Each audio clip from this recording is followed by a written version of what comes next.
Episode की starting में हमें महल का सीन दिखाया जाता है जहाँ पे विनफोर्ड एक एलर्ट से कह रहा होता है ये बॉर्डर उतना अच्छा नहीं लग रहा है। हाल ही में ज्यादा से ज्यादा नाइट्स गायब हो रहे हैं। हेड एल्डर्स हमारे एनिमी सिर्फ बाहर से नहीं है, इसके अंदर से भी है। और ऐसी अफवाह है कि डार्क गिल्ड पहले से ही अकेडमी में घुसपैठ कर चुका है। ये सुनते हुए हेड एल्डर कह रहे होते हैं विनफोर्ड दुख की बात यह है कि ये कोई अफवाह नहीं है। विनफोर्ड उससे कहता है तो क्या इसके बारे में कुछ नहीं करना चाहिए, हमारे स्टूडेंट को कम से कम सावधान रहना चाहिए। तो ये सुनते हुए हेड एल्डर कह रहे होते हैं बेशक, लेकिन कुछ इम्पोर्टेंट भी है। उन 5 बच्चों को मेरे पास आओ जो कि उनके नाम से जाने जाते हैं, तुम्हें पता होगा। सीन चेंज होता है, हम रे को देखते हैं जो कि बारिश में बाहर बैठा हुआ होता है। हमें बताया जाता है कि रे ने अपनी ऑरा को कई बार अपनी बॉडी में कन्वर्ट करने की कोशिश की है, लेकिन ये एक बार भी काम नहीं किया। रे बारिश देखते हुए मन मन कह रहा होता है बारिश हो रही है, लगता है मुझे एक दिन के लिए रुकना चाहिए। ये कहते वो आगे बढ़ता है, तभी वो अपने सामने एक एल्डर को देखता है जिसे कुछ लोग घेर रखे होते हैं। ये देखते हुए वो कह रहा होता है आखिर वो 3 लोग क्या कर रहे हैं, क्या वो तीनों घाट लगा के अटैक करने का प्लान बना रहे हैं? अगर ऐसे ही तो ये तो काफी ज्यादा बुरा है। हम देखते हैं वो तीनों उस एल्डर को मारने के लिए छिपे हुए होते हैं। ये देखते हुए रे अपनी ड्रैगन आई को एक्टिवेट करता है और कहता है इनके अंदर से निकलने वाली ये कलर्स, ये तो द प्लेग ऑफ शैडो है। क्या इन लोगों का मेरे पापा के साथ कुछ लेना देना है? दूसरी तरफ हम देखते हैं कि वो जो लोग होते हैं उस एल्डर के सामने आते हैं और कहते हैं यहाँ पर तुम्हारी सड़क खत्म होती है, अब तुम यहाँ से जा नहीं पाओगे। तो वो जो एल्डर होता है वो कहता है तो ऐसा लगता है कि dark guild infill training academy की अफवाह सच है। तभी दूसरा बंदा कह रहा होता है तुम्हें तो इसका एहसास बहुत ही ज्यादा देर से हुआ है,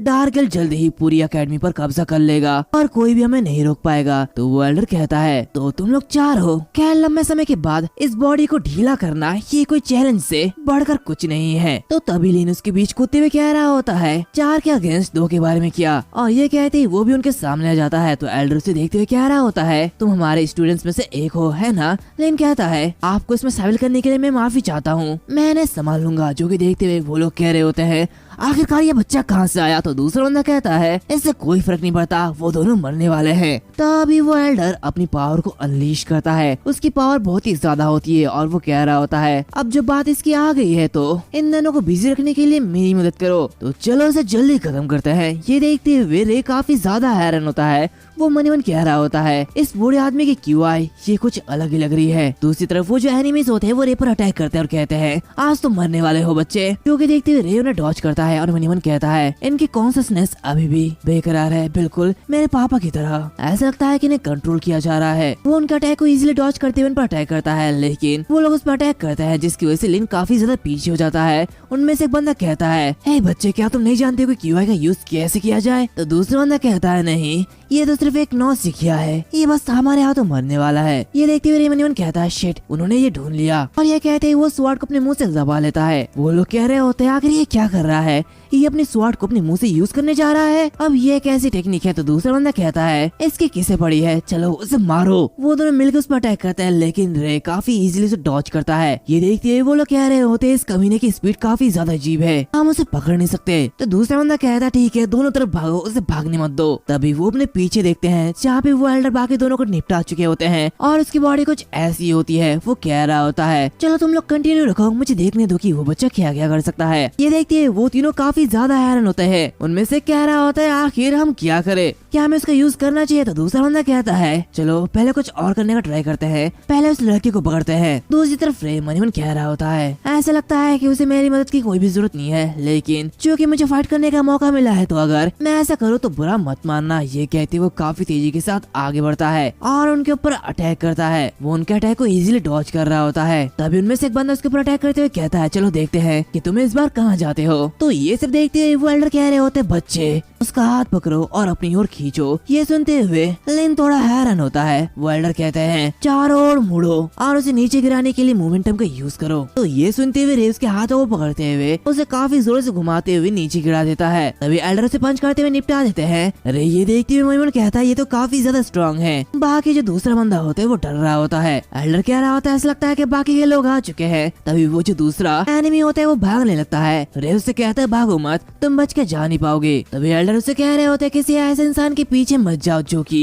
अपने एंड में है। तभी लिन को एक नोटिफिकेशन आता है, उसे एक एबिलिटी माना साइफनिंग मिलता है। ये देखते हुए वो कहता है क्या एक न्यू एबिलिटी, फाइनली इतने सालों के बाद मुझे एक नई एबिलिटी मिली है। उसी तरफ वो एल्डर बाकी सभी नाइट्स को ये हालचाल बता रहे होते होते हैं और कहते हैं इसके बारे में चिंता मत करो, मैं बाकी सब तुम पर छोड़ दूंगा। और एक है जो कि बच गया है तो तुम चाहो तो उसका पीछा कर सकते हो। तो वो लोग अपने साथियों से कहते हैं 2 ग्रुप में बढ़ जाओ और उसे ढूंढो। ये कहते हैं वो उसे ढूंढने लग जाते हैं। वेल्डर रे से कह रहा होता है मेरी मदद करने के लिए थैंक यू स्टूडेंट, तुम काफी ज्यादा टैलेंटेड हो। तो रे कहता है ठीक है, लेकिन उन्होंने सबसे पहले आप पर हमला क्यों किया, मैं ये जानने के लिए काफी ज्यादा एक्साइटेड हूँ। तो एल्डर कह रहे होते हैं जब तुम काफी लंबा लाइफ जी लोगे तो तुम्हें काफी सारे स्ट्रेंज लोग मिलेंगे। तो ये बिल्कुल वैसा ही था। ये सुनते हुए रे मनीमन कहता है ये क्या बोल रहे हैं, लेकिन ये गलत नहीं है, मुझे लग रहा है कि वो किसी टॉपिक को अवॉइड कर रहे हैं। एल्डर उसके पास आते हुए कह रहे होते बच्चे तुम अभी तक नहीं जानते कि QI का यूज कैसे किया जाता है ना। तो जब तुम सेकंड ईयर में पहुंच जाओगे तो तुम मेरे मार्शल आर्ट क्लब में पहुंच सकते हो, मैं तुम्हें मार्शल आर्ट सिखा सकता हूँ। ये सुनते हुए रे काफी हैरान होता है। वो उससे कहता है हाँ मुझे यकीन है कि तुम बहुत कुछ सीखोगे। तो रे उससे कहता है रुको आप कहाँ जा रहे हो। तभी वो जो एल्डर होता है वो वहाँ से गायब हो जाता है। रे ये देखते हुए कह रहा होता है क्या वो यहाँ से इस तरह कैसे चले गया, ये बूढ़ा आदमी काफी ज्यादा अजीब है। फिर कुछ समय बाद हम देखते हैं कि रे फिर से वापस उस महल में आ जाता है जहाँ पे विनफोर्ड उसे देखते हुए कह रहा होता अच्छा तो तुम वापस आ चुके हो, मैं बस तुम्हें ढूंढने ही वाला था, हेड एल्डर ने तुम्हें बुलाया है। तो ये सुनते हुए वो कह रहा होता है क्या हेड एल्डर, आखिर वो मुझे क्यों बुला रहे हैं। वो मनीमन कह रहा होता है क्या अभी जो हुआ क्या उन्हें ये सब कुछ पता चल गया है। इसी के साथ वो एल्डर के पास चले जाता है और वहाँ पे बस वही नहीं बाकी सभी लाल वालों वाले स्टूडेंट्स होते हैं। ये देखते हुए रे कहता है तो ये सब भी यहाँ पे आए हैं। हेड एल्डर कहता है आज तुम लोगों को यहाँ पे आने के लिए थैंक यू। तभी काइले कहता है ऐसा लगता है कि आपके पास हमारे लिए एक स्पेशल मिशन होगा है ना हेड एल्डर। तो रे कहता है कि आपको हमारी जरूरत है। तभी हेड एल्डर उन लोगों से कह रहे होते हैं आजकल के बच्चे हमेशा रश में रहते हैं, मुझे यकीन है कि अगर मैं तुम लोगों को विस्तार से बताऊं तो तुम लोग बोर हो जाओगे, इसलिए मैं सीधे मुद्दे पर आता हूँ। आज तुम सभी लोगों को यहाँ पे बुलाया गया है क्योंकि इसकी वजह है वो भविष्यवाणी। ये सुनते हुए रे कहते हैं क्या वो भविष्यवाणी। वो एल्डर कह रहे होते हैं 10 साल पहले हेवन में एक प्रोफेसी हुई थी और उस प्रोफेसी के अकॉर्डिंग हमारे लैंड में एक दिन एक लाल वाले लड़के के जरिए हमारी ये दुनिया डिस्ट्रक्शन से बचाई जाएगी। ये सुनते हुए काइले काफी ज्यादा खुश होकर कहता है तो इसका मतलब यह है कि ये हम में से कोई एक है। एल्डर कह रहा होता है इस जगह में दूर दूर तक खोजने के बाद हमें ऐसे 10 बच्चे मिले हैं जो कि इसमें फिट बैठते हैं। ये सुनते हुए रे कहता है क्या 10 बच्चे। काइले कह रहा होता है लेकिन यहाँ पे तो बस 5 है, बाकी के बारे में क्या। तो एल्डर कह रहे होते हैं इसके बजाय 5 लोग मैजिक में इंटरेस्टेड है, इसलिए वो अभी रोलैंड मैजिक अकेडमी में पढ़ाई कर रहे हैं। ये सुनते हुए रे काफी ज्यादा हैरान होता है। वो मनी मन कहता है ये तो वही अकेडमी है जहाँ पे एमी है, इसका मतलब यह है कि एमी शायद उन लोगों को पहले से ही जानती होगी। मुझे हैरान है कि आखिर वो कैसा कर रही होगी। ये सुनते हुए सभी लोग काफी ज्यादा एक्साइटेड होते हैं। काइले कह रहा होता है तो क्या हमें से कोई दुनिया बचाने वाला है। वेल्डर कह रहा होता है हाँ ये तुम में से एक हो सकता है या फिर ये तुम सभी में से एक हो सकता है और इस वजह से मैंने तुम सभी को यहाँ पे बुलाया है। पास्ट में 5 ड्रैगन नाइट्स ने इस लैंड को डिस्ट्रक्शन से बचाया था, उन्होंने शैडो को हराया और वेरी नाइट अकेडमी की स्थापना की और आम लोगों की रक्षा की और वो लोग हम सभी के लिए एक प्राइसलेस हेरिटेज छोड़ के गए हैं। तो आज विरासत की सुरक्षा करने की जिम्मेदारी हमारे कंधों पर यानी कि तुम्हारे कंधों पर है। ऑफ कोर्स इसका मतलब यह है कि तुम सभी को ज्यादा काम करने की जरूरत है। आज से तुम्हें बेसिक ट्रेनिंग और तुम्हारे बेल्ट के रिस्पेक्टिव में दिए गए स्पेशल ट्रेनिंग के अलावा भी तुम्हें और भी ज्यादा ट्रेनिंग करनी होगी। तुम 5 वेरी नाइट अकेडमी की नाइट्स की नई पीढ़ी बनोगे। फिर कुछ से बाद वो सभी स्टूडेंट वहाँ से बाहर निकलते हैं। सभी लोग कह रहे होते हैं सेवियर्स, तो क्या हम लोग सीवियर्स बनने जा रहे हैं। दूसरा बंदा से कहता है शांत हो जाओ, ऐसा बिल्कुल नहीं है। काइल लोगों से कह रहा होता है ये तो बिल्कुल ठीक है ना, क्या तुम इससे खुश नहीं हो। तभी रे इयान से कह रहा होता है वैसे इयान मैं तुमसे कुछ पूछना चाहता हूँ, क्या तुम्हारे बाल हमेशा से ही लाल थे। तो वो से कह रहा होता है यहाँ पे हर कोई ऐसा ही है ना। जब मैं बड़ा हो रहा था तो मुझे इसकी वजह से बहुत ही ज्यादा परेशानी का सामना करना पड़ा और हाँ ऑफ कोर्स मेरे बाल बचपन से ही लाल थे।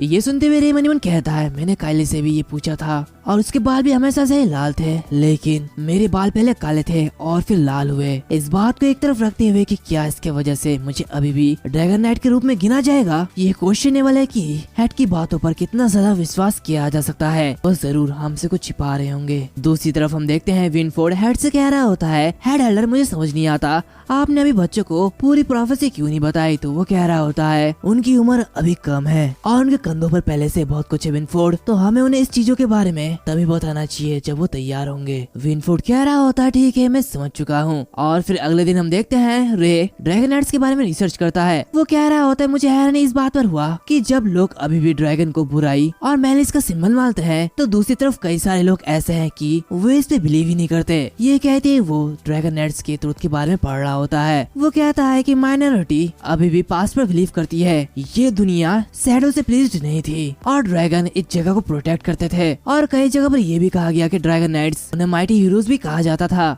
और इन बुक्स में मुझे कुछ ऐसी बुक्स भी मिली जो कि स्पेशली मेरे लिए काफी ज्यादा यूजफुल थी। वो बुक जिसमें ड्रैगन नाइट्स की पर्सनल इंफॉर्मेशन भी रिकॉर्डेड थी, यहाँ तक कि उनके इक्विपमेंट, उनके वेपन, उनके स्किल्स और यहाँ तक कि उनकी पर्सनैलिटीज भी। और जब ये किताबें आई तो एक दूसरा ये डिफरेंस था कि इसमें गॉड्स के गाइडेंस को भी मेंशन किया गया। गॉड्स के बारे में लिखी गई किताबें इंसानों के लिए फॉरबिडन है, इसलिए मुझे इसके बारे में ज्यादा जानकारी नहीं मिल सकी। मैंने सुना है कि सच में गॉड भी एग्जिस्ट करते थे और ये एलोर किंगडम की कैपिटल में रोलैंड मैजिक एकेडमी के करीब रहते थे। इसी के साथ वो उस बुक को वापस कर देता है और फिर अपना ट्रेनिंग में लग जाता है। वो कह रहा होता है अगर ऐसा होता कि मैं अपनी नाइट ट्रेनिंग से पहले ओवेरियन को छोड़ पाता तो शायद मैं खुद उस गॉड से बात करने वाला था। मैं उससे पूछना चाहता हूँ कि आखिर उसने मुझे इंसान क्यों बना दिया।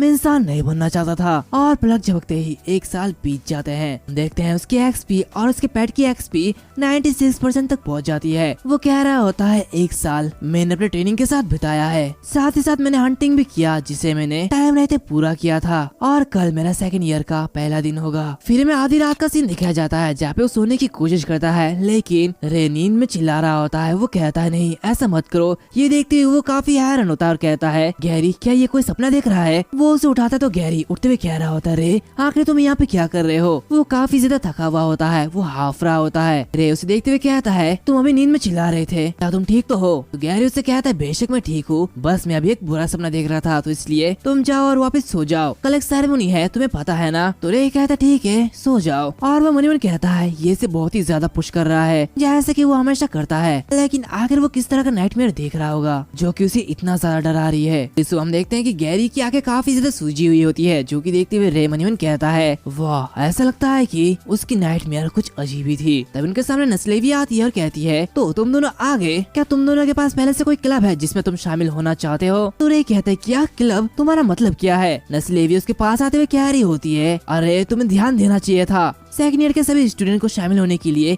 एक क्लब चुनना होता है और वहाँ उन्हें ट्रेनिंग दी जाती है। तो रे कह रहा होता है तो क्या तुमने पहले से इसे चुन लिया है। तो नस्लेवी कहती है हाँ मैंने पहले ही से चुन लिया है, मैं मेडिकल क्लब में शामिल होने जा रही हूँ। गैरी कहता है हाँ मैंने भी स्वॉर्डमैनशिप क्लब को चुन लिया है। ये सुनते हुए रे कहता है क्या तुमने पहले इसके बारे में सोचा था। वो कह रहा होता है अगर इसके बारे में सोचो तो किसने मुझे किसी क्लब में ज्वाइन होने के लिए कहा था, मुझे याद नहीं आ रहा आखिर वो कौन सा होगा। ये कहते वो उसे याद करता है। कुछ समय बाद हम मार्शल आर्ट क्लब का सीन देखते हैं जिसकी ओर रे बढ़ रहा होता है और वो मन कहता है उस अजीब बूढ़े आदमी ने मुझे यहाँ पे शामिल होने के लिए कहा था, लेकिन वो क्लब कौन सा था, वो आर्ट्स क्लब था या फिर मार्शल क्लब। शायद वो मार्शल आर्ट था, जो भी हो मुझे उसकी तरफ जाना होगा। ये कहते वो आगे बढ़ता और कहता है मेरे पास कोई क्लब नहीं है जिसमें मैं किसी भी तरह से शामिल होना चाहूँ, इसलिए मुझे लगता है कि इस पर नजर डालने में मेरा कोई भी नुकसान नहीं होगा और अगर ये बोरिंग होगा तो मैं यहाँ से बाहर निकल जाऊंगा और इस टाइम का यूज में बीस्ट को हंट करने में करूंगा। तभी अचानक उसके सामने एक सिस्टम ओपन होती है जहाँ पे माना बार ऐड हो जाती है। ये देखते हुए वो हैरान होता है। वो कहता है नई एबिलिटी पाने के बाद मुझे पता चला कि इतने सालों से मेरे पास कोई भी माना नहीं थी, तो कोई भी हारने की बात नहीं है कि कुछ साल पहले मैं उस असेसमेंट में हार गया था। शायद एक बार जब मैं इंटरमीडिएट बीस्ट क्रिस्टल को ऑब्जर्व कर लूँ तो शायद चीजें बदल सकती है और सेबेस्टियन के खिलाफ जीतने के बाद से मैं फ्रीली काम नहीं कर पा रहा हूँ क्योंकि मुझ पर बहुत लोगों की निगरानी है। और हम देखते हैं कि वो रैंकिंग नंबर 10 पे है। वो कहता है मेरी अभी की रैंकिंग अभी बहुत ही ज्यादा हाई है, शायद मुझे किसी फाइट में हारना होगा। और इसी के साथ वो सिटी से बाहर आ जाता है और उस मार्शल आर्ट क्लब में पहुंचता है, लेकिन वो काफी ज्यादा पुराना होता है, इसमें जाले लगे हुए होते हैं। ये देखते हुए वो कहता है क्या आखिर ये क्या है। इसी के साथ वो उस दरवाजे को खोलता और कहता है क्या यहाँ पे कोई है, मैं अंदर आ रहा हूँ। वो आते हुए मन कहता है क्या उनके दरवाजे पे कोई भी नहीं है, आखिर ये कैसी जगह है। सचमुच ये बहुत ही ज्यादा सुनसान जगह है, क्या ये कोई मार्शल आर्ट क्लब है। तभी वो अपने सामने किसी को देखता है जो कि देखते हुए वो कहता है आखिर वहाँ पे कौन है, मैं यहाँ मार्शल आर्ट क्लब में शामिल होने के लिए आया हूँ। लेकिन वो जो आदमी होता है वो बिल्कुल भी रिएक्ट नहीं करता। रे मनीमन कह रहा होता है उसने कोई भी रिएक्ट नहीं किया और मैं उसके प्रेजेंस को भी महसूस नहीं कर सकता। क्या वो मर चुका है? इसी के साथ वो उसके पास आते हुए उसे टच करने वाला होता है कि तभी वो एल्डर उसे पकड़ते हुए काफी जोरों से नीचे दे मारते हैं और वो कह रहे होते हैं आखिर तुम कौन हो और तुम्हारी हिम्मत कैसे हुई मेरी जगह में आने की? तो रे कहता है मैं मार्शल आर्ट क्लब में ज्वाइन होने के लिए आया हूँ, आपने तो मुझे बुलाया था। तो उसके लाल बालों को देखते हुए वो कह रहा होता है लाल बाल, और तभी उसे उस दिन की बात याद आती है। वो उसे कह रहा होता है अच्छा तो तुम वही बच्चे हो जिसने उस दिन मेरी मदद की थी, तुम तो काफी अच्छे बच्चे हो। तो रे कह रहा होता है बूढ़े आदमी तुमने मुझ पर अटैक कर दिया ये जाने बिना कि मैं यहाँ पे क्यों आया हूँ, मैं तो लगभग मर ही गया था। तो वह एल्डर उसे कह रहे होते हैं हाँ हाँ मुझे माफ कर देना, हाल में बहुत सारे अजीब लोग आ रहे हैं तो इसलिए मैं थोड़ा स्ट्रेस में था। वैसे मुझे खुशी है कि तुमने मेरी सलाह को सुनी है, तो तुम मेरे फर्स्ट स्टूडेंट होंगे। तो ये सुनते हुए ये काफी ज्यादा हैरान होता है और कहता है क्या फर्स्ट स्टूडेंट? क्या इससे पहले कोई भी इस क्लब में शामिल नहीं हुआ है? और वो मन ही मन कहता है ये तो काफी ज्यादा बेकार है, इस बूढ़े आदमी ने मुझे धोखा दिया है, ठीक कार है, मैं तो गलत जगह में आ गया। तभी वो एल्डर उसे कह रहा होता है हाँ जब मैं तुमसे मिला था तब तुम्हें QI का यूज करना नहीं आता था, तो चलो बेसिक बातें करते हैं। मुझे नहीं पता कि तुमने ये कहावत सुनी है या फिर नहीं, लेकिन QI से एक बंद मुट्ठी स्वॉर्ड बनती है जो कि स्वॉर्ड को भी तोड़ सकती है, और जब स्वॉर्ड और पंच दोनों में QI इम्ब्यूड हो तो स्वॉर्ड जीत जाएगी। ये सुनते हुए कहता है हाँ कोई भी हैरानी की बात नहीं है कि हर कोई दूसरे क्लब में शामिल हो गया है, इसमें क्लियर पता चल रहा है कि मार्शल आर्ट हार की ओर है। तो वो कह रहा होता है ऐसा इसलिए है क्योंकि वो लोग मार्शल आर्ट को नहीं समझते हैं। रे कहता है क्या सच में? मैं इस पर यकीन नहीं करता। एल्डर कह रहे होते हैं एक बार जब तुम इसे सीख जाओगे जो कि मैं तुम्हें सिखाने वाला हूँ तो तुम्हारे हाथ तुम्हारे सबसे अच्छे वेपन होंगे। रे कहता है क्या ठीक है, इसके अलावा वो कौन लोग थे जिन्होंने यहाँ पर हमला किया था? वो कह रहे होते हैं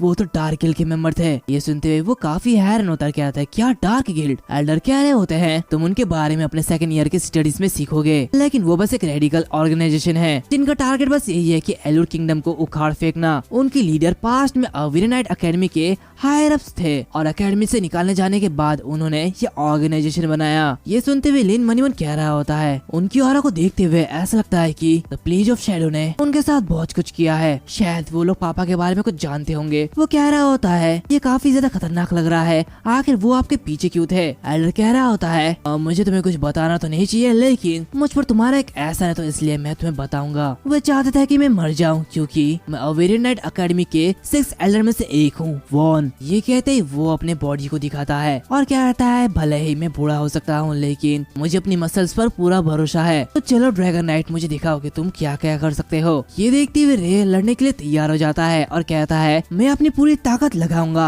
वो मन ही मन कहता है वो एक एल्डर है इसलिए मुझे पीछे हटने के बारे में चिंता करने की जरूरत नहीं है, और वो काफी तेजी से उनके पेट पे पंच करता है जो कि देखते हुए वो काफी ज्यादा हैरान होता है। वो मन ही मन कहता है इतना ज्यादा हार्ड, ये तो बिल्कुल किसी मेडल बोर्ड को हिट करने जैसा है, और उसके हाथ बिल्कुल सूज गए होते हैं। ये देखते हुए एल्डर कह रहा होता है क्या तुमने उस हमले में QI का यूज किया था? वो भी इसका अटैक से काफी ज्यादा हैरान होते हैं। रे कहता है बिल्कुल नहीं। ये सुनते हुए वो कहता है ये तो काफी अच्छा है, तुम तो एक बुल से भी काफी ज्यादा स्ट्रॉन्गर हो, हमारे पोटेंशियल काफी ज्यादा अमेजिंग है, और एक बार जब तुम QI पे काबू पा लोगे तो तुम तो हेवन तक भी पहुंच सकते हो। ये सुनते हुए रे मन ही मन कहता है ये बूढ़ा आदमी विश्वास के लायक नहीं लगता। वो एल्डर उससे कह रहा होता है तो चलो फिर से शुरू करते हैं। रे कह रहा होता है मैंने अभी तक नहीं कहा कि मैं ज्वाइन होने वाला हूँ। तो एल्डर कहता है अरे अरे चलो चलो शुरू करो, अभी तो बस शुरुआत हुआ है। इसी के साथ साथ ये जो एपिसोड है वो यहाँ पर खत्म होता है, और इसके आगे जैसे चैप्टर आ जाएंगे मैं उसे एक्सप्लेन कर दूंगा। तो आगे से ये मत बोलना कि मैं किसी सीरीज को पूरा एक्सप्लेन नहीं करता। तो हाँ अगर तुम्हें ये वीडियो अच्छी लगी तो भाई सपोर्ट करो यार, सपोर्ट चाहिए मुझे, तो फटाफट जाओ 300 कमेंट कर दो और लाइक शेयर जरूर कर देना। मिलते हैं अगले वीडियो में, तब तक के लिए